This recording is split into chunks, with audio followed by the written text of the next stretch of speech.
Je vais commencer donc par un texte qui est extrait d'un livre que j'aime énormément. Donc la personne qui me l'a envoyé ne le savait sûrement pas et j'ai apprécié cette connexion. Elle s'appelle Hélène Mailleux de Caen. Merci. Donc bonsoir Hélène et merci beaucoup. Elle a choisi un extrait de L'invité mystère du français Grégoire Boulier, roman paru en 2004 aux éditions Alia.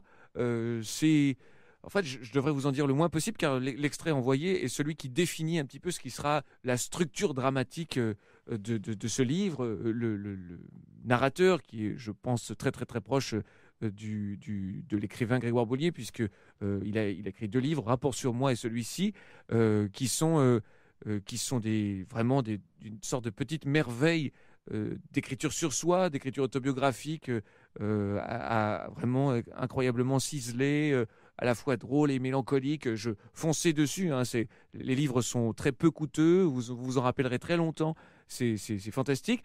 D'ailleurs, si des proches de l'écrivain Grégoire Boulier m'écoutent en ce moment, j'aimerais comme cadeau d'anniversaire, le jour même où moi-même j'ai atteint l'âge d'homme de Michel Léris, qu'il cite au début de ce livre, eh bien j'aimerais que comme cadeau, vous m'annonciez ou qu'il m'annonce qu'un livre de lui va bientôt sortir, parce que hormis un texte extrêmement bref, je crois à 30 pages, qui s'appelait Cap Canaveral, eh bien sauf erreur de ma part, il n'a rien publié depuis presque 10 ans, plus de 10 ans sans doute, et ça ne peut plus durer. Grégoire, il faut se secouer maintenant, il faut nous sortir un texte, il faut accoucher de quelque chose, ça me ferait très plaisir. Vous pouvez m'envoyer l'unique exemplaire, d'ailleurs je ne ferai pas le difficile, et c'est parti. Merci encore, Hélène.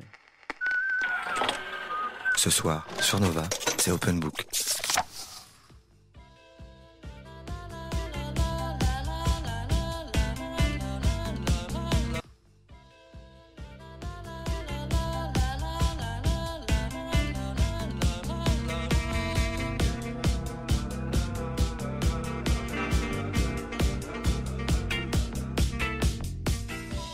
Mon cœur avait immédiatement bondi et s'était mis à caracoler de joie, et je l'avais senti s'élever très haut au-dessus de moi, avant de le voir retomber tout à coup et reculer précipitamment dans l'ombre et se terrer de honte lorsqu'il avait compris qu'elle téléphonait pour m'inviter à une soirée, et ne téléphonait que dans cette intention, et uniquement pour m'inviter à une soirée. Et faudra-t-il se pincer toute la vie de ce qui nous arrive ?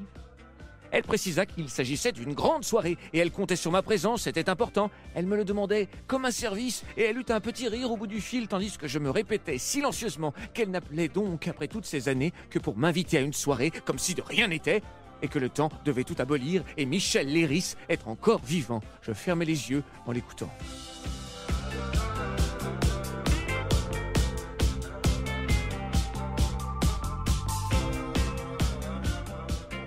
Il s'agissait de l'anniversaire de la meilleure amie de son mari, celui qui était finalement devenu son mari et le père de sa fille. Et chaque année, Sophie, c'était son prénom, une artiste contemporaine, me précisa-t-elle, avec des guillemets dans la voix. J'en avais peut-être entendu parler, mais si, Sophie Calle, c'était elle qui suivait les gens dans la rue. Bref, cette amie, m'expliqua-t-elle, invitait à chacun de ses anniversaires un nombre de gens correspondant à son âge, plus un invité mystère, censé incarner l'année qu'elle allait vivre.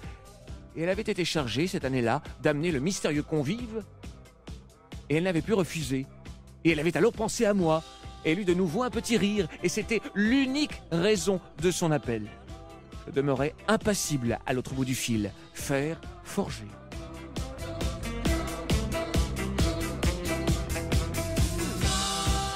À l'évidence, elle n'avait trouvé que moi dans ses relations pour se prêter à une telle mascarade. Et personne ne me connaissant, j'apparaissais effectivement le candidat idéal. Et je songeais aussi que remplir cette mission devait drôlement lui tenir à cœur pour qu'elle ait surmonté tous les obstacles que notre histoire dressait a priori entre elle et le fait de décrocher son téléphone pour m'appeler dans l'unique but de m'inviter à une soirée. À moins qu'elle n'ait agi par pure désinvolture ou n'ait trouvé que ce prétexte pour me revoir. Et voulait-elle donc me revoir ? Tout était possible. Mais pourquoi ? Aurait-elle eu besoin d'un prétexte ? Il lui suffisait d'appeler et de me dire « On peut se voir ?» ou bien « J'aimerais qu'on se voit » ou mieux encore « Tu veux bien qu'on se voit ?» Et sa voix se serait alors adressée à ceux qui nous avaient liés et que 1000 ans ne pourront défaire. Et je serais aussitôt accouru, le cœur battant serait accouru. Alors que m'inviter à une soirée pour qui me promet... Pour qui me prenait-elle ?